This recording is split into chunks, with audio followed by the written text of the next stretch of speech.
쑥 잘못 먹었다가 맹독 때문에 응급실로 실려갈 수 있어요. 얼마 전 시골 마을에서 쑥 때문에 한바탕 큰 소동이 있었는데요. 마을 사람 7명이 쑥을 먹고 응급실에 실려갔던 거예요. 도대체 왜 그들은 응급실에 실려간 걸까요? 봄이면 향긋한 향과 쌉싸름한 맛으로 많이 먹는 쑥이 사실 정말 잘 알고 드셔야 한다는 건데요. 잘못 알고 먹으면 이 마을 사람들처럼 응급실에 실려갈 수 있다는 거예요. 그럼 지금부터 쑥 드실 때 주의할 점, 그리고 쑥을 드시면 안 되는 분들, 쑥과 함께 드시면 안 되는 음식, 쑥의 효능, 쑥과 함께 드시면 보약이 되는 음식에는 어떤 것이 있는지 쑥 건강하게 먹는 방법까지 알려드릴게요. 우리나라에 자라는 쑥의 종류가 40종이 넘고 쑥과 비슷하게 생긴 독초도 있어 채취 시 주의해야 합니다. 먼저 오초라는 독초가 있는데 쑥과 비슷하여 해마다 오초를 섭취하고 병원에 실려오는 환자들이 있습니다. 이 오초는 조선시대에는 사약을 만들 때 사용할 정도로 맹독을 가지고 있습니다. 많이 자랐을 때는 쑥과 어느 정도 구분이 되지만 어린 잎인 새수는 쑥과 너무 비슷해서 이런 사고가 자주 발생하게 됩니다. 그리고 쑥은 아무 데서나 채취해서 드시면 안 되는데요. 그 이유는 바로 중금속 때문입니다. 도심이나 하천, 도로변에서 채취한 쑥에서는 기준치 이상의 발암물질인 중금속이 검출되고 있어 쑥을 채취할 때는 각별히 주의하시고 웬만하면 안전하게 재배하여 판매되는 쑥을 드시는 것을 권장합니다. 또한 쑥 자체에서도 독성이 있어 주의가 필요한데요. 소화기관이 약한 사람이 과하게 섭취할 경우 복통, 설사 등의 문제가 발생할 수 있습니다. 임산부가 쑥을 드시면 자궁수축을 유발하여 조산이나 유산의 위험을 증가시킬 수 있습니다. 쑥의 독성은 봄에 채취할 때보다 여름에 채취한 싹에서 강하게 나타나게 됩니다. 쑥의 독성으로 인해 알레르기를 일으킬 수 있는데 재채기, 콧물, 눈물이 나며 두드러기, 복통의 증상이 나타날 수 있으며 심하면 호흡곤란이 생길 수 있습니다. 평소에 복숭아, 사과, 해바라기 또는 국화와 식물로 인해 알레르기 반응을 일으키는 분들은 특별히 주의하셔야 합니다. 몸에 열이 많은 분들도 쑥을 함부로 드시면 안 됩니다. 쑥이 몸에 좋다고 하여 계피, 대추 또는 각종 야채를 넣어 차를 끓여 드시기도 하고 물 대신 드시거나 쑥즙을 내어 드시는 분들이 계신데요. 평소 몸에 열이 많은 분들은 절대 이렇게 드시면 안 됩니다. 한의학에서 생쑥은 따뜻하고 익힌 쑥은 뜨겁고 매운 성질을 가지고 있는 식물이라고 합니다. 몸에 열이 많은 분들이 쑥을 저렇게 드시면 몸에 지나치게 많은 열이 발생해 특히 가슴과 머리 쪽으로 올라가게 되는데 이 열로 인해 혈압이 올라가고 심장병의 원인이 될 수도 있습니다. 이런 쑥을 드실 때는 함께 먹는 음식도 중요한데요. 절대로 함께 드시면 안 되는 음식은 우유입니다. 요즘 쑥을 이용해 케이크도 만들고 음료로 쑥 라떼 같은 것도 인기가 높은데요. 쑥의 효능들이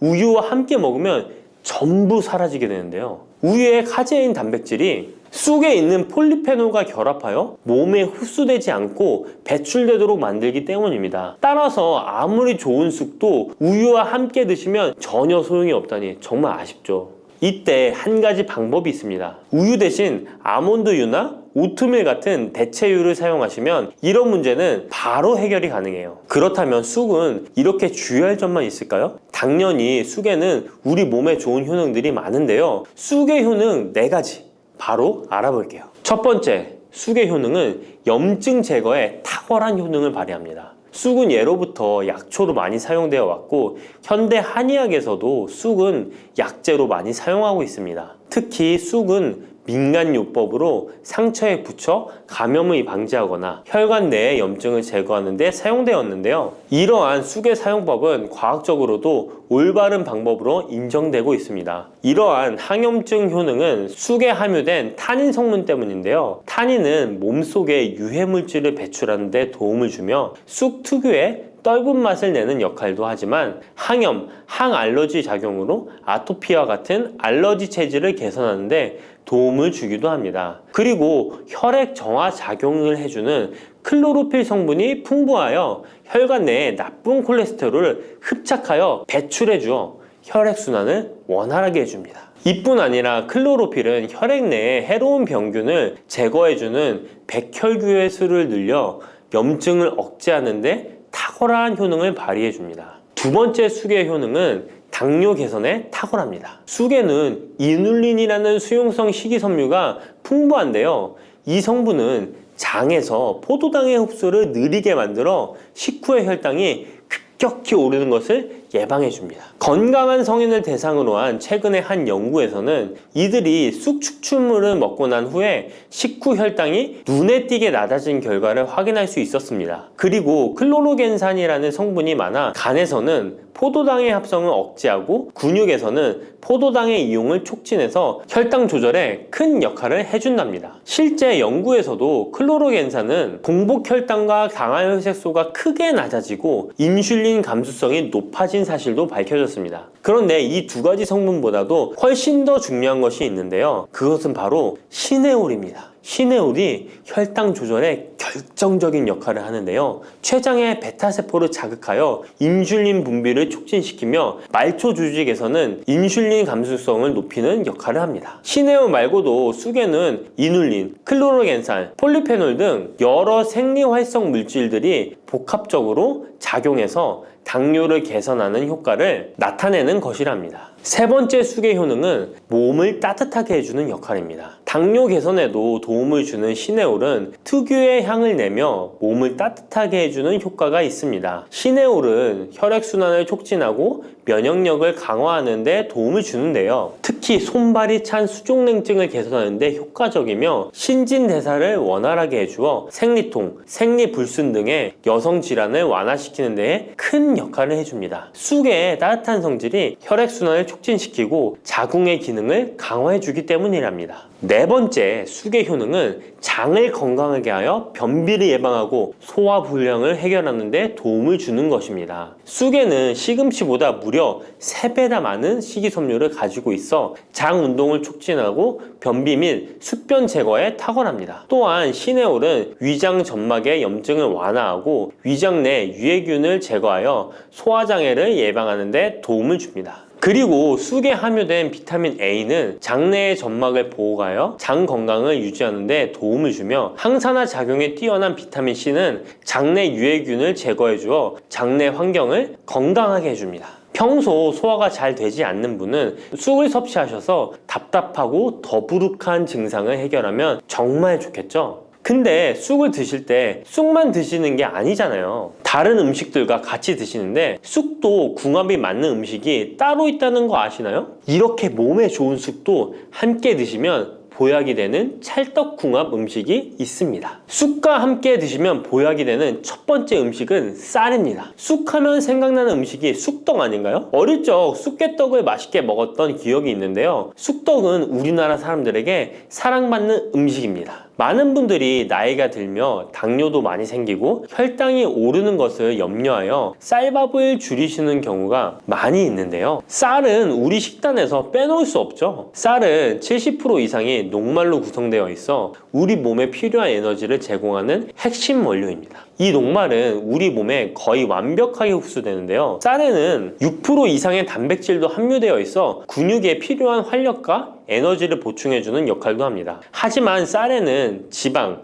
식이섬유, 미네랄, 비타민이 다소 부족하다는 단점이 있는데 쑥과 함께 드시면 이런 문제는 바로 해결됩니다. 쑥은 칼슘이 풍부하여 뼈를 튼튼하게 할 뿐만 아니라 많은 비타민을 갖고 있어 쌀의 부족함을 채워줍니다. 두 번째, 쑥과 함께 드시면 보약이 되는 음식은 브로콜리입니다. 쑥과 브로콜리를 함께 드시면 염증과 항암에 놀라운 효능을 갖게 되는데요. 브로콜리는 건강에 좋은 채소라는 사실은 이미 잘 알고 계실 거예요. 그런데 쑥과 함께 드시면 그 효과는 폭발적으로 향상되는데요.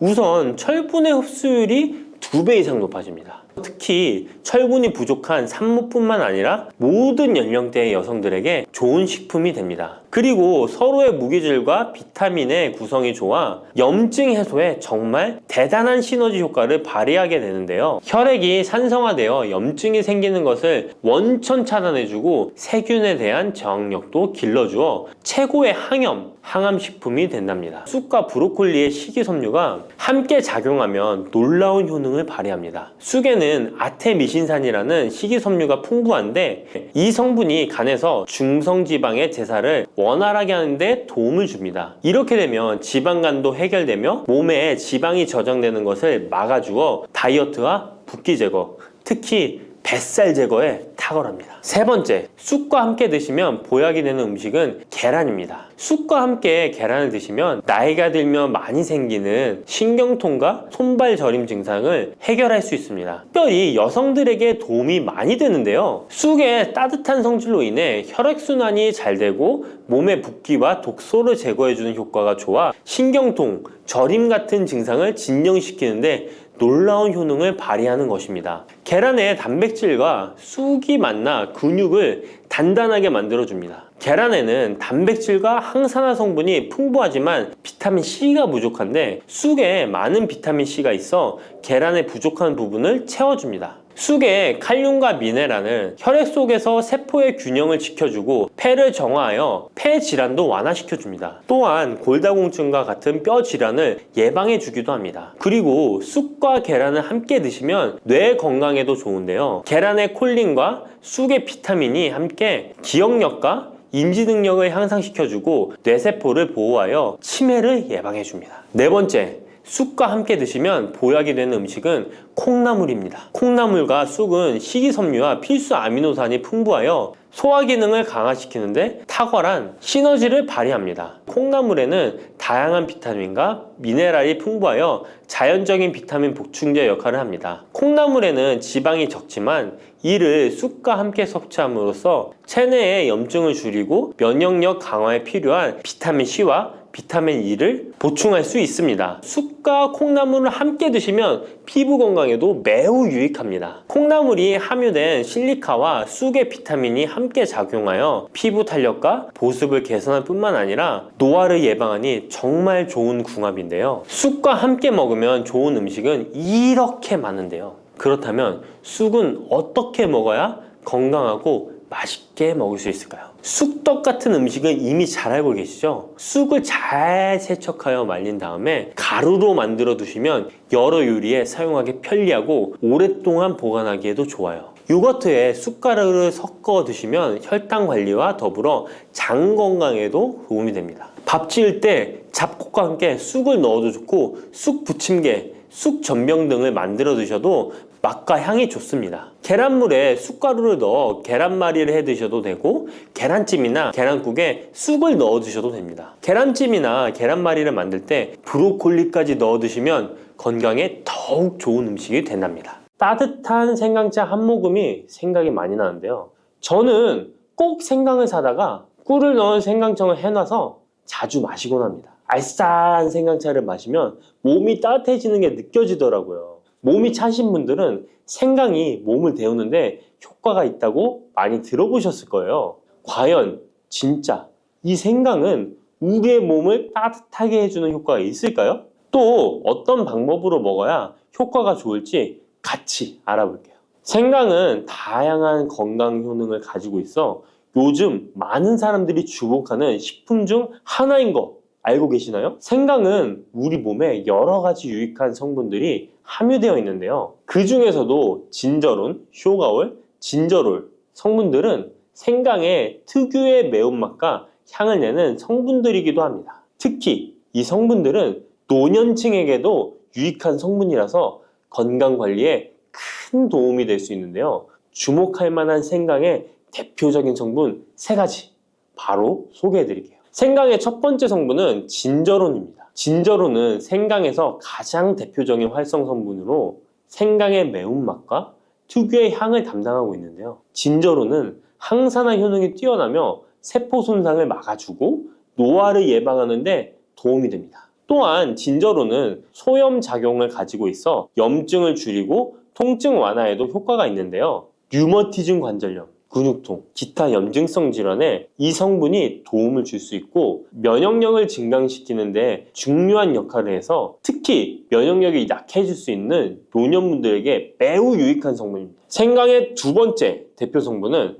쇼가올입니다. 쇼가올은 생강을 건조하거나 가열했을 때 생기는 물질인데요. 이 성분은 항암 효과가 있다고 알려져 있어 암 예방에 효과가 있습니다. 쇼가올은 진저론보다 강력한 항염증 작용을 하는데요. 이 성분은 염증을 유발하는 물질인 프로스타글란딘의 생성을 억제하는데 매우 효과적인 것으로 밝혀졌습니다. 쇼가올은 소화기 계통에 유익한 성분으로 유명한데요. 위의 점막을 보호하고 위염을 예방하며 소화불량을 개선하는 데 유용하며 위장을 자극하여 소화를 돕고 변비를 완화하는 데 중요한 역할을 합니다. 소화 기능이 떨어지기 쉬운 노년층에게 특히 유용한 성분입니다. 생강의 세 번째 대표 성분은 진저롤입니다. 진저롤은 생강을 신선한 상태에서 섭취할 때 함유되어 있는 성분인데요. 이 진저롤은 진통 효과가 뛰어나고 항염증 작용을 통해 몸의 염증을 줄이는 데 도움을 줍니다. 이 성분은 혈액순환을 촉진하고 체온을 올려주는 효과가 있어 특히 수족냉증에 효과적입니다. 어르신분들 중 혹시 겨울만 되면 손과 발이 차신 분들이 있으신가요? 생강의 이 성분은 노년층에게 자주 겪는 손발 차가운 문제를 해결하는 데 큰 도움이 될 수 있습니다.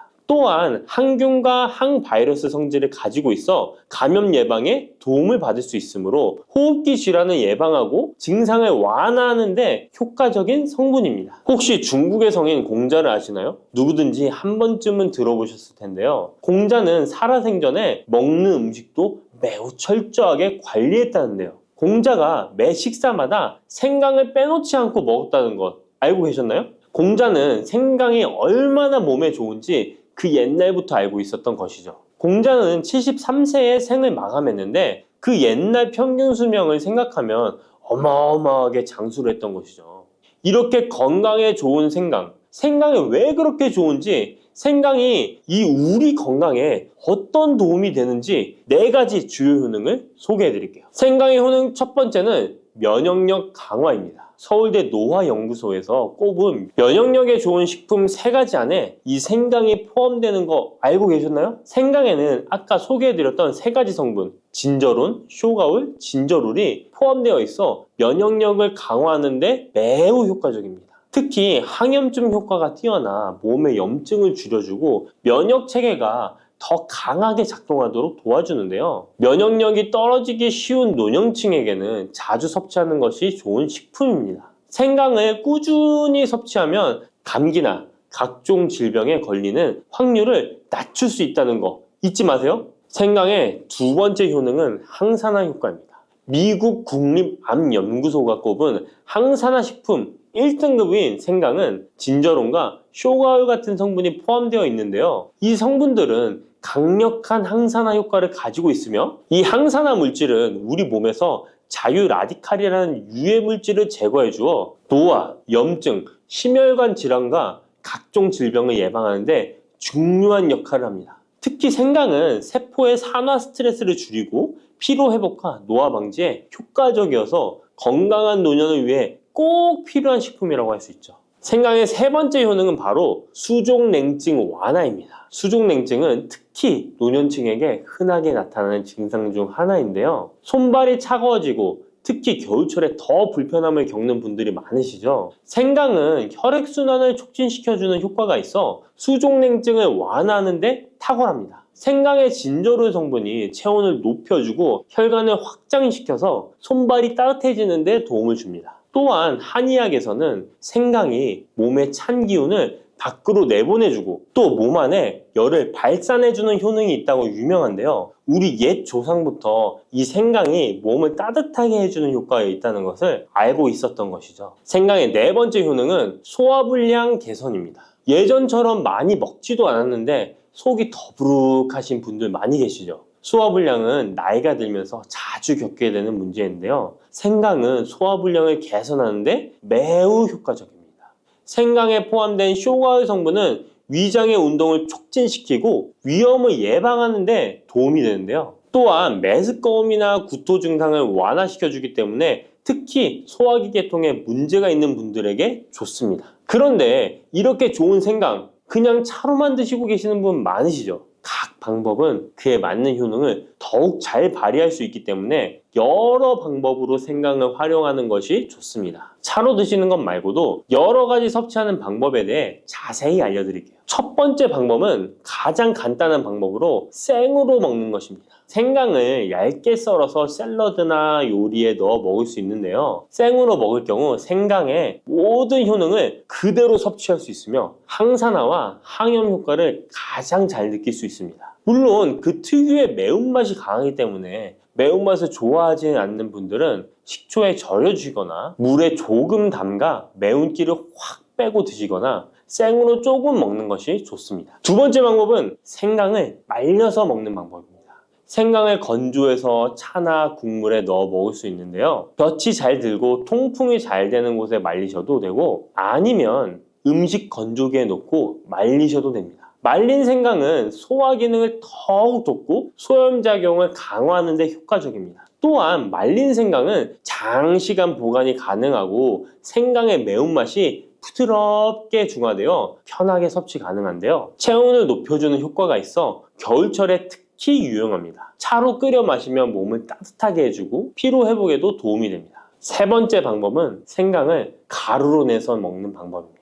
생강가루는 다양한 요리에 활용할 수 있고 특히 음료나 디저트에 넣어 먹기에 좋은데요. 혹시 진저맨 쿠키라고 들어보셨나요? 크리스마스에 자주 보이는 쿠키인데요. 외국에서는 진저맨 쿠키라고 쿠키 반죽에 생강가루를 넣어 겨울철 생강을 먹기 싫어하는 아이들에게 주는데요. 이렇게 가루 형태로 만들게 되면 생강의 매운맛을 부드럽게 즐길 수 있고 물에 타서 마시거나 다양한 요리에도 넣어 드실 수 있고 또한 소화 기능을 돕고 약간의 진통 효과까지 누릴 수 있습니다. 그냥 생강만 드시게 되면 너무 맵다고 하시는 분들 있으신가요? 혹시 생강의 향이 너무 강해서 조금 옅게 드시고 싶은 분도 있으실 텐데요. 그런 분들은 주목해 주세요. 생강과 잘 어울리는 식품 몇 가지 소개해 드릴게요. 생강과 잘 어울리는 식품 첫 번째는 레몬입니다. 레몬과 생강은 궁합이 아주 좋은데요. 레몬은 비타민C가 풍부해서 면역력 강화에 도움을 주고 생강은 항산화 작용을 하는데요.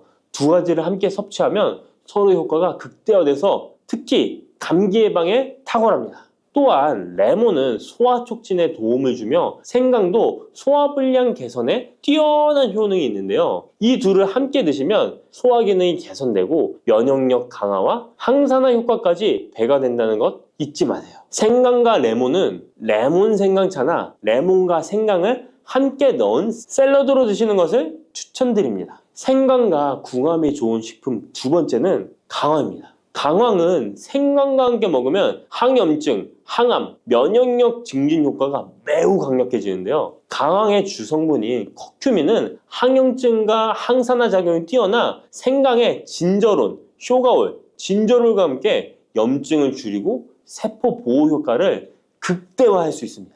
또한 강황은 면역력을 강화하는 데도 중요한 역할을 하는데요. 생강과 강황은 두 가지 모두 소염작용이 뛰어나기 때문에 관절염이나 염증성 질환을 앓고 있는 사람들에게 매우 뛰어난 작용을 합니다. 강황 생강차는 특히 겨울철에 체온을 올려주는 효과가 있어 겨울철 몸이 차신 분들, 수족냉증이 있으신 분들에게 추천드립니다. 생강과 같이 먹으면 좋은 식품 세 번째는 꿀입니다. 겨울철 꿀에 생강을 담가 차로 드시는 분들 많으시죠? 꿀은 생강과 함께 섭취하면 그 효능이 배가 되는데요. 꿀은 항균과 진정 효과가 있어 생강의 자극적인 맛을 부드럽게 해줄 뿐만 아니라 또한 꿀은 피로 회복해 주고 생강과 함께 먹으면 소화불량 개선에도 도움이 됩니다. 꿀 생강차는 속을 따뜻하게 해주고 위와 목을 따뜻하게 해주어 감기 증상이나 기침 완화에도 좋은 음료입니다. 이렇게 건강에 좋은 생강, 몸에 좋다고 많이 드셔도 될까요? 모든 식품은 과, 유, 불, 급인데요. 생강도 마찬가지로 적절히 섭취해야 효과가 있습니다. 또한 잘못 먹으면 몸에 해가 되는 부작용이 있을 수 있기 때문에 몇 가지 유의사항을 알아두는 것이 중요한데요. 바로 알려드릴게요. 생강을 저장할 때 대충 비닐에 보관하셨다가 곰팡이 피신 분들 있으시죠? 생강은 곰팡이가 생기지 않도록 주의해야 하는데요. 생강은 수분 함량이 많아 습기에 민감하고 곰팡이가 쉽게 생길 수 있습니다. 이때 곰팡이가 생긴 생강은 섭취하지 않도록 하세요. 생강에 핀 곰팡이는 미코톡신이라는 독소를 생성하는데요. 일부 미코톡신은 인체에 매우 유독해 간과 신장, 면역체계에 심각한 손상을 줄 수 있습니다. 생강의 일부분만 곰팡이가 생겨도 이 독이 생강 전체에 퍼질 수 있어 곰팡이 핀 생강은 아깝더라도 전체 다 버리셔야 한다는 거 잊지 마세요.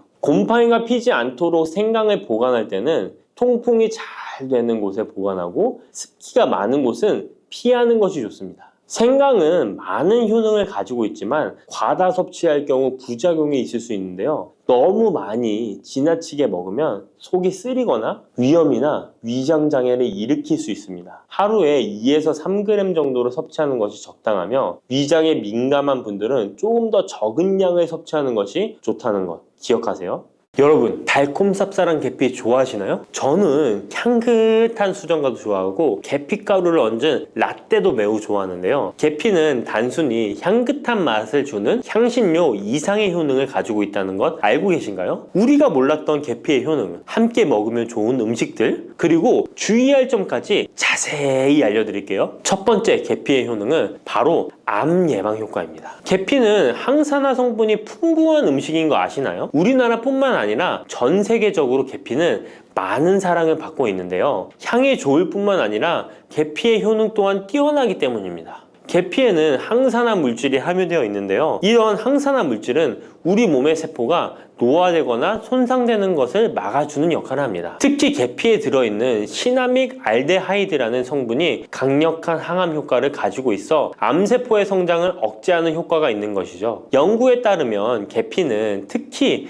대장암이나 간암 예방에 효과적일 수 있다고 하는데요. 계피에는 항산화 물질인 폴리페놀이 풍부하게 함유되어 자유라디칼이라고 불리는 유해한 분자로부터 세포를 보호하는 역할을 합니다. 자유라디칼은 암 예방과 관련된 DNA 손상을 일으킬 수 있으므로 항산화 작용을 통해 암 예방에 도움을 줄 수 있습니다. 꾸준히 섭취하면 암 예방에 큰 도움이 될 수 있겠죠? 계피의 놀라운 효능 두 번째는 탁월한 콜레스테롤 관리입니다. 계피는 콜레스테롤 수치 조절에도 아주 유익한 식품인데요. 계피에 포함된 식이섬유와 폴리페놀 성분이 이와 같은 효능을 나타내는데 이 성분들이 혈관을 깨끗하게 유지하는데 중요한 역할을 한다고 합니다. 여러 연구에 따르면 계피에 포함된 성분들이 혈중 나쁜 콜레스테롤 LDL을 감소시키고 좋은 콜레스테롤 HDL을 증가시키는데 도움을 주고 있다고 합니다. 이는 계피에 함유된 특정 화합물이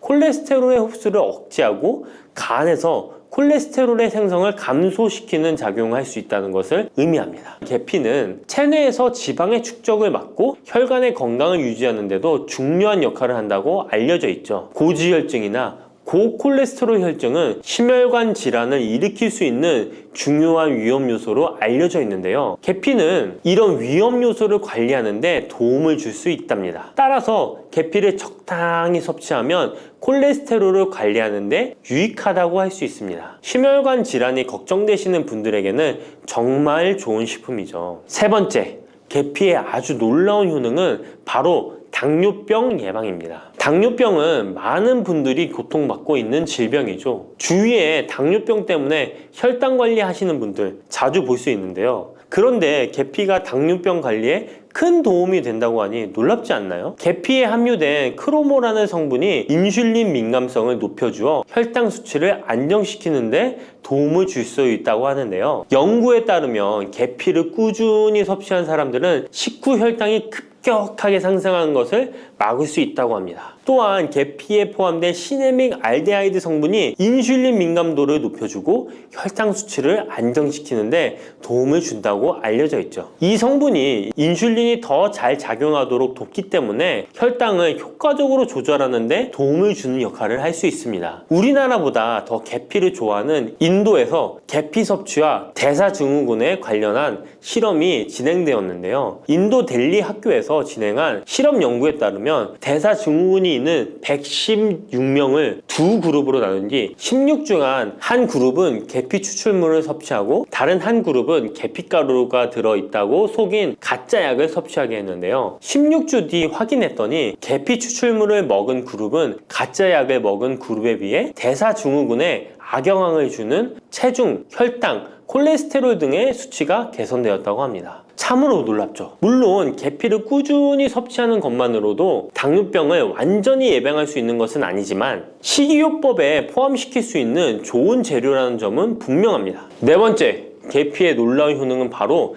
항염작용입니다. 계피가 항염작용까지 있다니 참 신기하죠? 계피에는 항염증 작용이 있는 화합물이 함유되어 있는데요. 계피에 들어있는 시나믹 알데하이드 성분은 염증을 줄이는데 효과적이라고 연구 결과도 있습니다. 이 성분은 몸속 염증 반응을 억제해 주어 관절염, 근육통, 염증성 질환이 있는 분들에게 매우 유익한 식품이죠. 특히 체내에서 발생하는 염증은 만성적인 질환을 유발할 수 있기 때문에 이를 예방하는 것이 중요한데요. 계피를 섭취하면 몸속 염증을 낮춰주는데 도움을 줄 뿐만 아니라 면역력 강화에도 긍정적인 영향을 미친다고 알려져 있습니다. 겨울철에는 찬바람과 습기로 인해 염증이 쉽게 발생하는데 계피를 섭취하면 몸을 따뜻하게 해주고 염증을 예방하는 데 도움이 됩니다. 계피 섭취가 일상적인 건강 유지, 특히 쌀쌀한 겨울에 아주 좋은 영향을 미친다고 할 수 있죠. 그렇다면 이것들과 계피와 함께 먹으면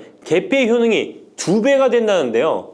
계피와 함께 먹으면 더 좋은 음식은 무엇일까요? 바로 알려드릴게요. 계피와 함께 먹으면 좋은 음식, 첫 번째는 요거트입니다. 계피를 요거트와 함께 먹으면 정말 맛있고 건강에도 좋다는 거 아시는 분 있나요? 혹시 그릭 요거트나 프로바이오틱스 같은 단어들 들어보셨죠? 요거트에는 단백질, 칼슘, 프로바이오틱스 등의 영양소가 풍부하게 함유되어 있는데요. 요거트는 발효식품으로 몸에 좋은 프로바이오틱스가 풍부해서 장 건강에 도움을 주는데 계피와 요거트를 함께 섭취하면 서로 시너지 효과를 낼 수 있습니다. 그리고 계피 항염작용과 혈당 안정 효과가 더해져서 건강을 더욱 향상시킬 수 있죠. 요거트에 계피를 넣으면 소화 기능을 개선하고 특히 요거트에 계피를 넣으면 체내 지방을 태우는데 도움이 되는 효과가 있어 요거트와 계피를 함께 섭취하면 소화를 돕고 체중 관리에도 매우 좋습니다. 그게 다가 아니죠. 계피의 매콤달콤한 향이 요거트와 잘 어울려 맛있게 즐길 수 있습니다. 요거트를 자주 드시는 분들은 꼭 한번 계피를 뿌려서 드셔보세요. 샐러드 드실 때 드레싱으로 요거트를 사용한 뒤 그 위에 계피가루 톡톡 뿌려서 드시는 것도 아주 좋은 계피와 요거트 활용법입니다. 계피와 찰떡궁합인 식품 두 번째는 사과입니다. 계피와 사과는 정말 잘 어울리는 조합인 거 아시나요? 사과에는 비타민C와 식이섬유, 항산화 성분이 풍부해서 면역력 강화와 소화에 도움을 주는 과일인데요. 계피는 당뇨병 예방과 관리에 도움을 주며 혈당 조절에 효과적인데요. 계피와 사과를 함께 먹으면 두 가지 재료의 장점이 더해져 더욱 효과적인 건강 관리가 가능하다는 것이에요. 그리고 이 두 가지가 만나면 체중 관리에도 큰 도움이 된다니 같이 안 먹을 이유가 없겠죠. 맛 또한 더욱 좋아지는데요. 계피는 사과의 달콤한 맛을 더욱 풍부하게 만들어주는데 서양에서는 디저트로 사과파이에 계피가루를 얹어 향긋하게 즐기는 게 유명하죠. 같이 섭취할 때는 사과에 계피를 뿌려서 간단히 먹거나 사과를 얇게 썰어 계피를 뿌려 먹으면 더욱 맛있고 건강한 간식이 될 수 있다는 것 기억해 주세요. 세 번째, 계피와 먹으면 좋은 음식은 바로 커피입니다. 계피와 커피는 정말 좋은 궁합을 자랑한다는 거 아셨나요? 커피는 카페인 덕분에 활력을 주는 음료인데요. 커피의 쓴맛이 사람마다 호불호가 갈릴 수 있습니다. 그런데 계피를 커피에 넣으면 그 쓴맛이 부드럽게 변화하면서 더 풍부하고 깊은 맛을 느낄 수 있는데요. 계피가 커피의 쓴맛을 부드럽게 감싸주기 때문에 커피를 마시는 동안에 입안에 더 부드러운 느낌을 주게 되는 것이죠. 계피는 항염증 효과와 항산화 효과가 뛰어나서 커피와 함께 마시면 건강 효과도 한층 더 올라가는데요. 커피 자체에도 많은 항산화 물질이 포함되어 있는데 계피 역시 강력한 항산화 성분을 가지고 있기 때문에 둘을 합쳐 마시면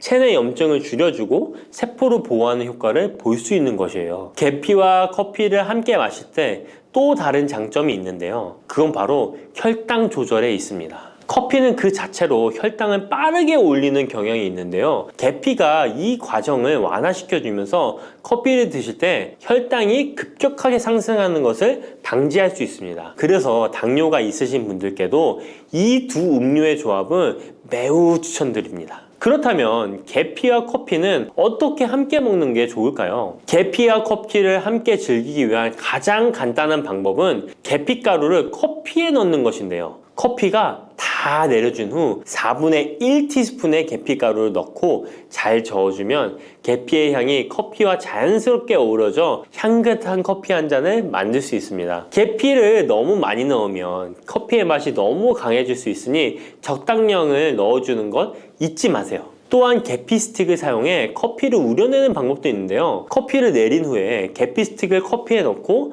몇 분간 우려내면 계피의 향이 은은하게 배어들어 훨씬 더 맛있고 건강한 커피를 즐길 수 있습니다. 계피 스틱을 사용하면 시각적으로도 멋진 효과를 줄 수 있기 때문에 커피를 더욱 고급스럽고 멋스럽게 즐기고 싶다면 계피와 커피 꼭 한번 같이 우려보세요. 계피와 찰떡궁합 꿀조합을 알려드렸다면 이번에는 계피와 함께 먹으면 몸에 해가 되는 음식이 있다는 것을 알고 계신가요? 그것은 바로 귤이나 자몽, 레몬 같은 시트러스 계열의 과일인데요. 계피와 시트러스 계열 과일을 함께 먹으면 안 되는 이유 바로 알려드릴게요. 많은 분들이 시트러스 계열 과일, 예를 들어 오렌지나 레몬을 좋아하시는데요. 이 과일들은 비타민C가 풍부하고 상큼한 맛이 참 일품이죠. 하지만 계피와 시트러스 과일을 함께 먹을 때는 주의가 필요한데요. 계피의 주요 성분 중 하나인 시나몰은 계피가 가진 가장 독특한 향을 만들어내는 성분. 계피의 주요 성분 중 하나인 시나몰은 계피가 가진 독특한 향을 만들어내는 성분인데 이 시나몰이 시트러스 계열 과일의 산성 성분과 결합하면 위에서 소화가 잘 되지 않거나 불편한 증상을 유발할 수 있습니다. 특히 속쓰림이나 위경련이 일어날 수 있는데요. 이는 계피와 시트러스 과일이 소화효소의 분비를 방해하고 서로 반응하면서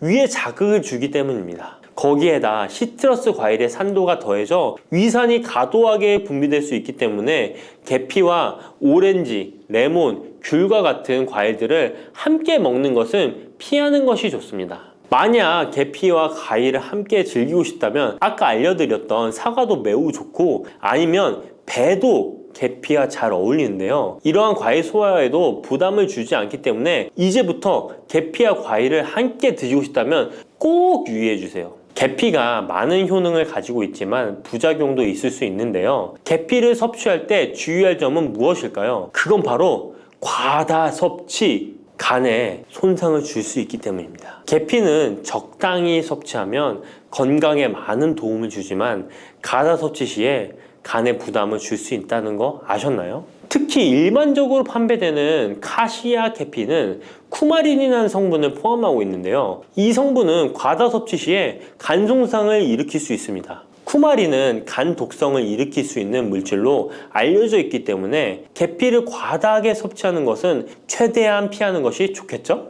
여기서 우리가 주로 섭취하는 계피가 카시아 계피인지 세이론 계피인지 헷갈리시는 분도 있으실 거예요. 둘의 차이점을 알려드릴게요. 일반 계피는 주로 카시아 계피인데요. 카시아 계피는 중국, 인도, 베트남 등의 아시아 지역에서 많이 재배됩니다. 이 계피는 맛이 더 강하고 매운맛이 나면서 향도 좀 더 진하죠. 가격도 비교적 저렴해서 국내 유통되는 계피는 대부분 이 카시아 계피입니다. 세이론 계피는 주로 스리랑카, 인도의 일부 지역에서 자주 자생하는데요. 이 세이론 계피는 쿠마린의 함량이 매우 적답니다. 그래서 세이론 계피는 일반 계피보다 상대적으로 많이 섭취해도 건강에 부담이 적다는 것이죠. 세이론 계피는 향도 더 섬세하고 가벼운 느낌을 준다는 건데요. 세이론 계피는 더 희귀하고 가격이 비싸고 고급 계피로 취급되며 주로 건강식품이나 고급 요리에 사용됩니다.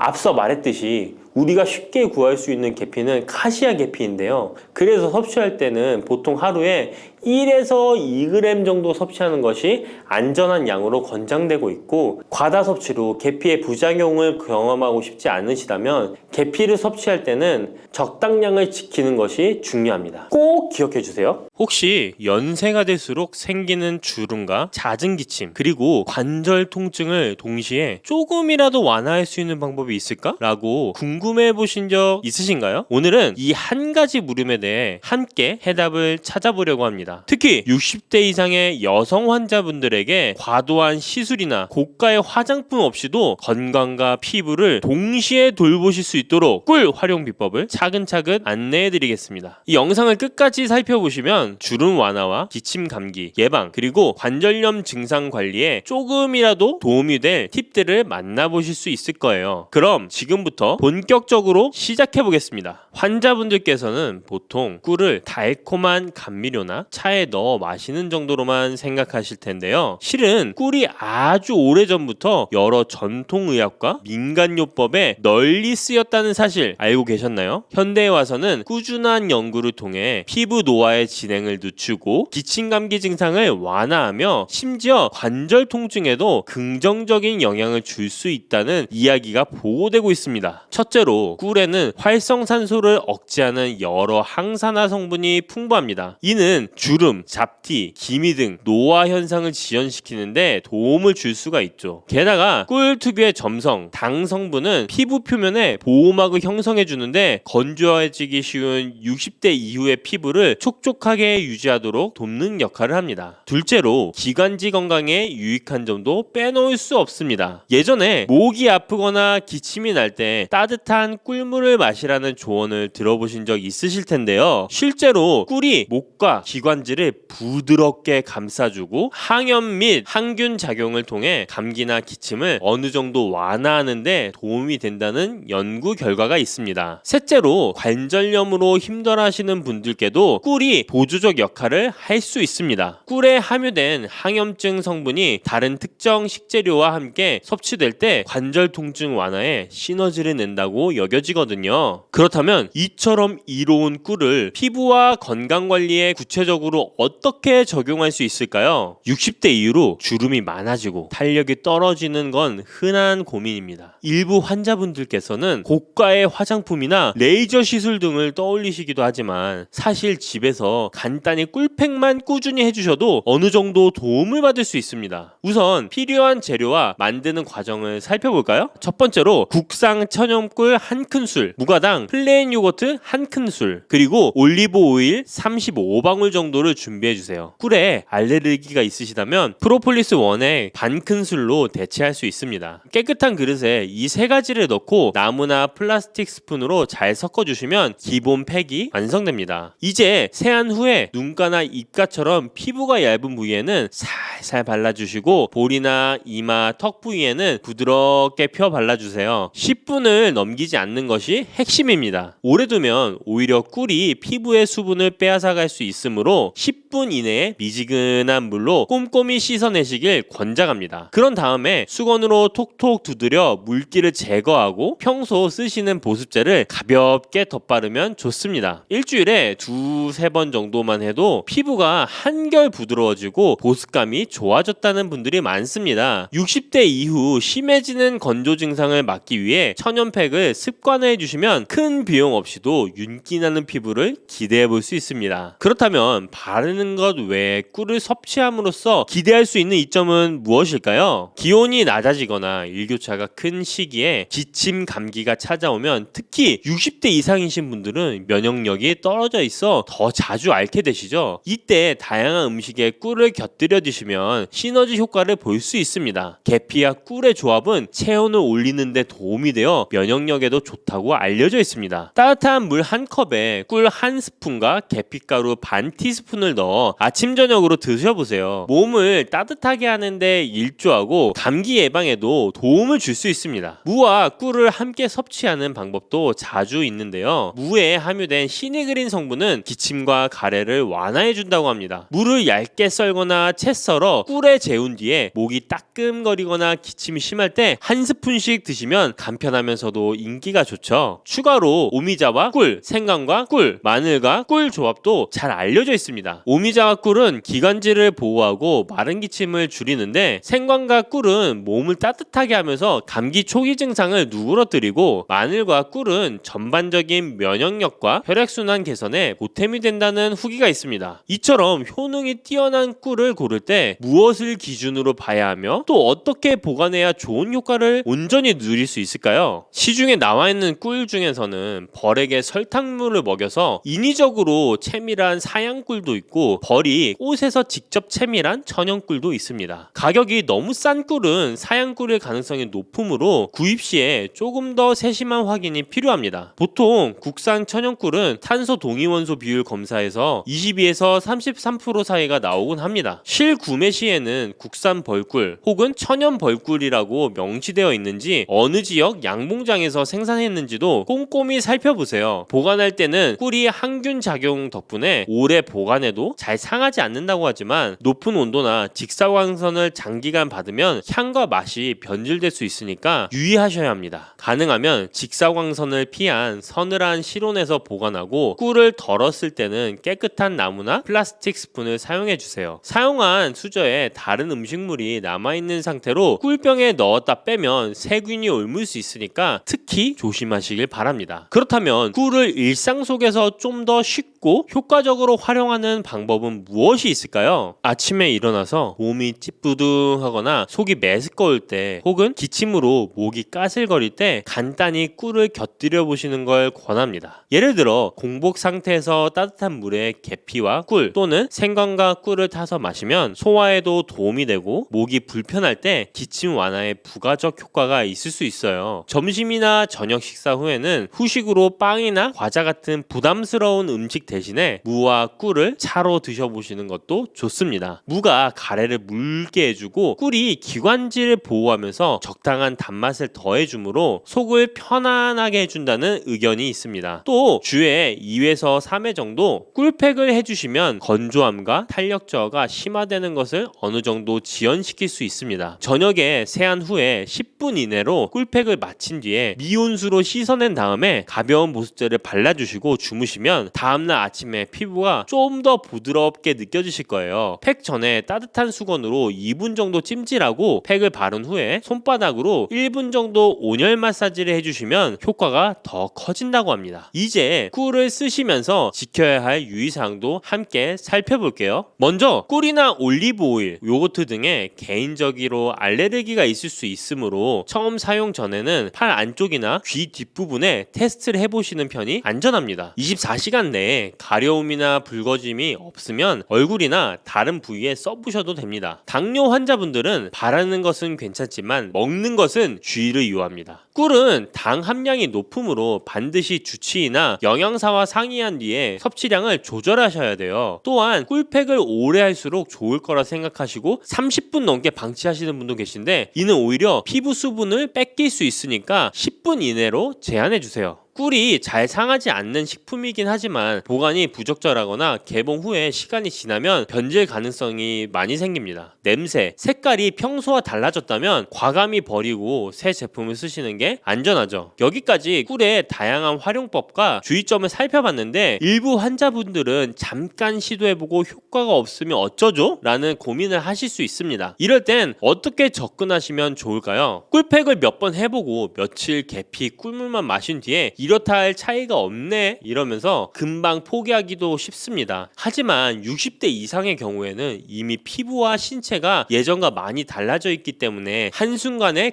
적인 호전을 기대하기는 어렵습니다. 전문의들은 최소 3주에서 3개월, 길게는 그 이상 꾸준히 습관화해야 유의미한 변화를 체감할 수 있다고 말씀드립니다. 예를 들어 올해 목표로 주 2회 꿀팩을 실천하고 아침 저녁 기침이 심할 때 무랑 꿀 또는 생강과 꿀을 드시는 습관을 들여보세요. 연말쯤엔 확실히 전과는 달라진 피부 촉감이나 면역력의 변화를 느끼실 수 있을 겁니다. 물론 개인차가 있긴 해도 안전한 재료와 적절한 비용으로 시도를 할 수 있다는 이점이 크다고 할 수 있겠죠. 그렇다면 여기서 내게 과연 꿀이 잘 맞는 걸까? 더 뚜렷한 방법은 없을까? 라는 궁금증이 생기실 수도 있습니다. 저는 사람들에게 꿀팩에 녹차가루나 곡물가루를 소량 섞어 먹는 방법도 추천드리곤 합니다. 녹차가루는 항산화 작용을 한층 보강하고 곡물가루는 각질 관리에 도움이 될 수 있죠. 하지만 항상 말씀드리듯이 자신의 피부 상태에 맞춰 조금씩 시도해보는 과정을 거치셔야 안전합니다. 섭취하는 방식도 단순히 따뜻한 물에 꿀을 타 마시는 것만이 아니라 과일이나 채소를 갈아 만든 주스에 꿀을 살짝 넣는 방식이 있습니다. 인공 감미료 대신 천연 꿀로 단맛을 보충하고 영양까지 챙길 수 있어 일석이조가 되겠죠. 관절이 쑤실 때 계피, 꿀 같이 드시거나 무와 꿀을 냉장고에 두었다 아침 저녁으로 한 스푼씩 꾸준히 섭취하시는 분들도 있습니다. 꿀의 활용법은 다양하지만 무엇보다 중요한 건 내 몸에 맞는 레시피와 적절한 빈도를 찾는 일입니다. 남들에게 효과적이었다고 해서 나에게도 꼭 좋은 결과를 준다는 보장은 없으니까요. 지금까지 꿀이 왜 주름 완화, 기침 감기, 관절염 증상에도 도움이 되는지, 구체적으로 어떻게 바르고 먹으면 좋은지, 주의할 점은 무엇인지 폭넓게 안내드렸습니다. 정리하자면 국산 천연꿀, 무가당 요거트, 올리브 오일을 섞어 만든 꿀팩을 일주일에 2에서 3회 10분 이내로 사용해 주시면 주름과 보습 관리에 도움이 될 수 있습니다. 계피, 무, 생강, 마늘, 오미자 등의 꿀을 곁들이면 기침 감기나 관절염 증상 완화에도 보조 효과를 기대할 수 있습니다. 사양 꿀보다는 천연 꿀을 권장하며 직사광선을 피하고 실온에 보관하되 깨끗한 스푼을 사용하는 것이 바람직합니다. 알레르기나 당뇨가 있는 분들은 특별히 신중해야 되고 변질 또는 과도한 사용을 피하는 범위 안에서 즐기도록 합니다. 한두 번 시도해보고 포기하기보다는 작은 생활 습관으로 만들어 천천히 몸과 피부 상태를 개선해 가시는 편이 훨씬 안전하고 효과적입니다.